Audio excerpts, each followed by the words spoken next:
Hi, I'm Michael Silich. I'm an IFMGA certified mountain and ski guide.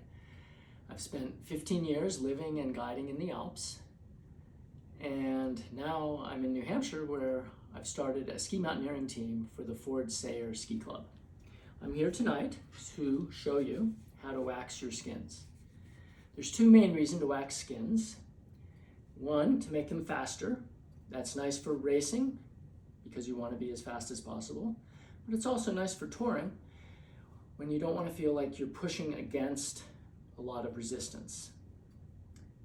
Another reason to wax your skins is so they don't ball up with snow. Under certain wet snow conditions, you can get the snow sticking a layer 6-8 inches above the skin, and it makes you feel when you're skiing like you're walking on high heels. And you have no glide then. So that's also very important.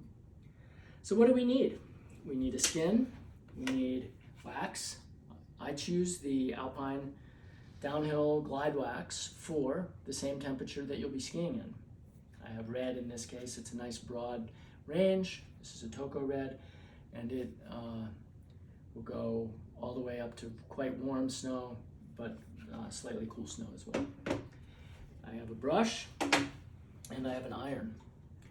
The iron you want at the lowest temperature. You should be able to touch it a little bit, but obviously if you held your fingers against it, you'd burn your fingers. But if you should just touch it to make sure it's not too hot, and make sure it's on the lowest setting.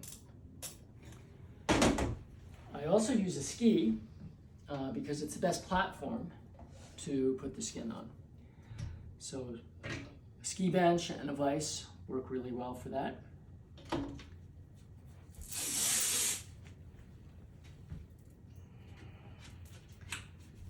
Just lay the skin out lengthwise the whole way, nice and even. And I'll get the skin.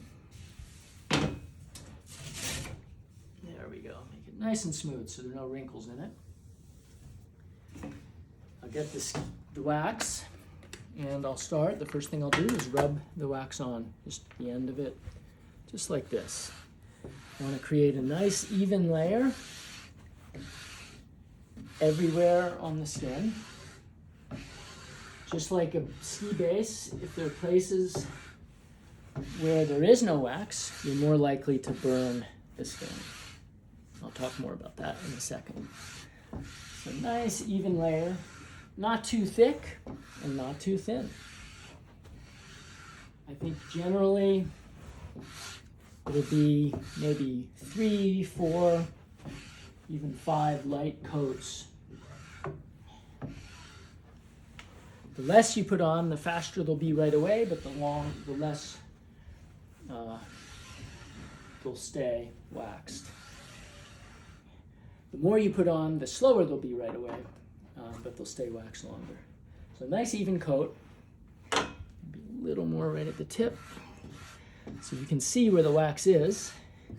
You want to make sure you get it everywhere. Then I'll take my iron, and I'll run it just like I'm waxing a Nordic ski or an alpine ski. Slow but steady, like so. And you'll see the skin changes back to its original color.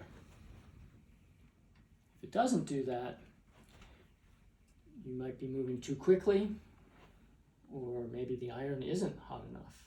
But even at the lowest setting, it should be plenty hot.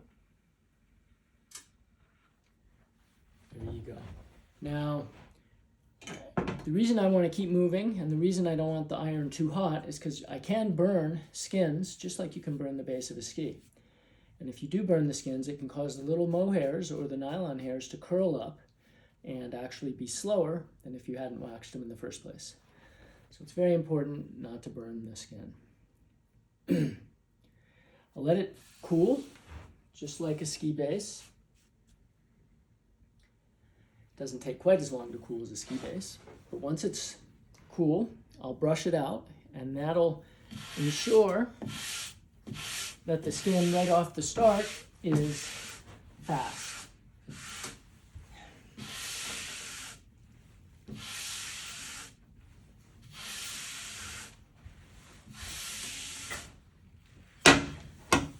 There you go. It even feels fast.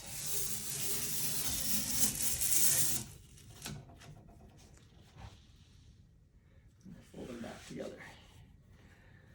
That's how you wax a skin.